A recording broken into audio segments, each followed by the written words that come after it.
Hi, we're at Bradford City Football Club with Zesh Rehman. Hi, Zesh. How you doing, mate? You okay? Yeah, not too bad. So, just want to ask you a few questions. How did you get involved in football? Started playing at the age of 8 or 9, just in the streets, in the garden, in the house, wherever I could really, with my brothers and my friends, and just grew from there. Right, and then obviously you started off your career at Fulham. Yeah. How did that all start? Well, I went to Fulham, London, at the age of 12 for a trial, and after a few weeks they said I'll be staying, and then I was there up until the age of 22. Wow, so a long period of time there. Yeah, it was. I worked my way up through the schoolboy teams and then a youth team and a reserve team, and then after the long process eventually into the first team. Wow, so how was it training at Fulham? Was it really good? Obviously the different players, top class quality. Yeah, it's good. It's a learning experience, you know. There's top players there like Andy Cole, Edwin van der Sar, so people that have won the Champions League. So, you know, if you can't learn off people like that, the way they carry themselves and their professionalism, it was great to be around it. Superb. Do you have any mentor there that looked after you? People like Andy Cole always there to give you advice. Edwin van der Sar always there. Chris Coleman, who was my manager, but he was a player before. That's someone that I really looked up to, and I still do as a person. You know, he's a good guy. Gave me my debut, so that was great.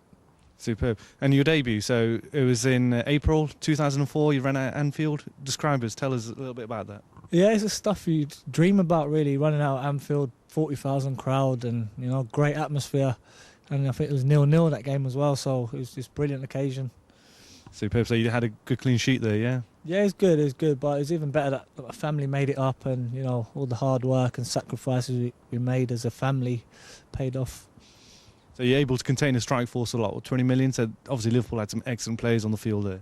Yeah, well, I always say it's a team game, you know what I mean? If you score, strikers get the credit, but if you keep a clean sheet, defenders get credit, but also the whole team, you know what I mean? It's a team game. Superb. So you stayed at Fulham, and then what club did you go on to after that then? I had a couple of loan spells, one at Brighton, one at Norwich, and then I went to Queen's Park Rangers for 2 years, which was a bit of a up and down spell. I had 7 managers over 2 years, but luckily I still managed to play 50-odd games for the club, so it was another learning curve. You played a significant number of games, and in all the leagues as well, so you're the first Asian to play in all the leagues?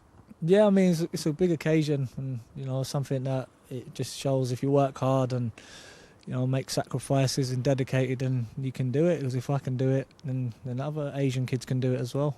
Absolutely. So what's your favourite ground that you've been to then?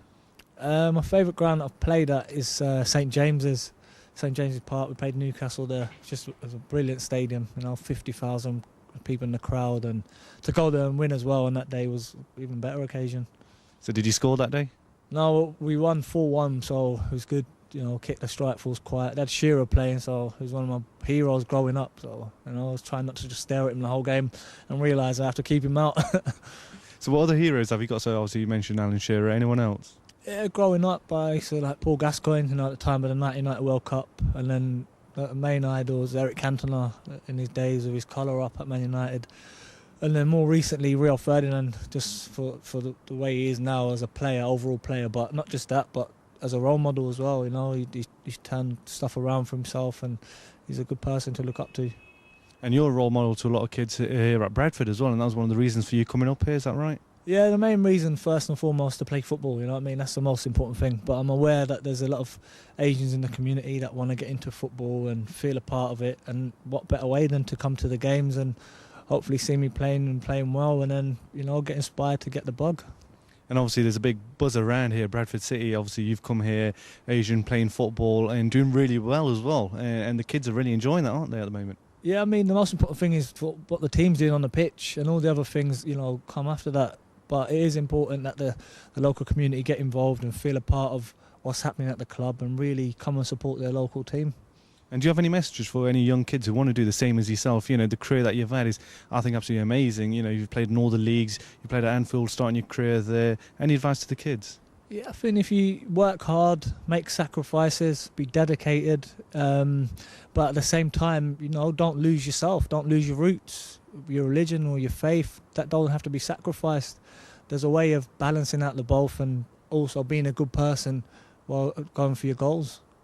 Superb. Thanks very much, Des.